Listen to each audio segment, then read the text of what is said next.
मुख्यमंत्री आणि उपमुख्यमंत्री आज नाशिक दौऱ्यावर विविध कार्यक्रमांना लावणार हजेरी, तर पक्षप्रवेश सोहळाही पार पडण्याची शक्यता।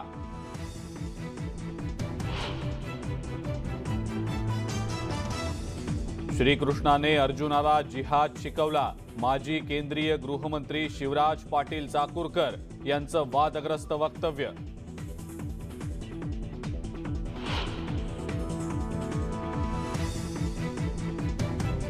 तीन लाख कोटींचा तेल शुद्धीकरण प्रकल्प राज्याबाहेर जाऊ नये यासाठी राज्य सरकारच्या हालचाली। मुख्यमंत्री आणि उपमुख्यमंत्र्यांच्या उपस्थितीत पार पडलेल्या बैठकीत नाणार तेल शुद्धीकरण प्रकल्पाबाबत चर्चा।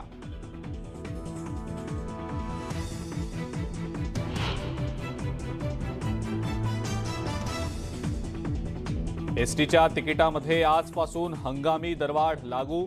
साधी, निमआराम, शिवशाही आणि शयन आसनी बसगाड्यांच्या तिकीट दरांमध्ये वाढ। 31 ऑक्टोबरपर्यंत दरवाढ राहणार लागू।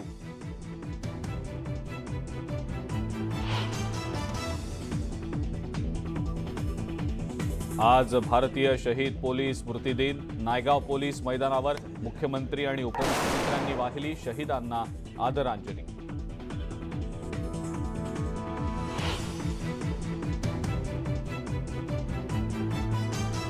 न्यूज 18 लोकमतच्या बातमीचा 24 तासात इम्पॅक्ट। पुण्याच्या शेवाळेवाडीतील हायवेवरील पाण्याची कोंडी अखेर रात्रीतून फुटली।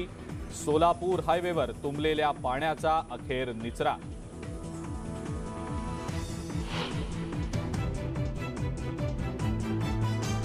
पुण्यातील वाघोली इथल्या सोसायटीचं चेंबर साफ करताना 2 कामगारांचा मृत्यू।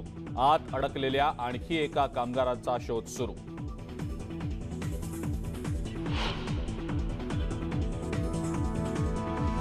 आणि पंतप्रधान नरेंद्र मोदींनी केली केदारनाथाची मनोभावे पूजा अर्चा।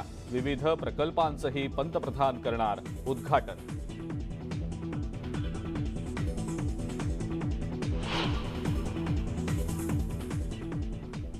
नमस्कार, मी अजिंक्य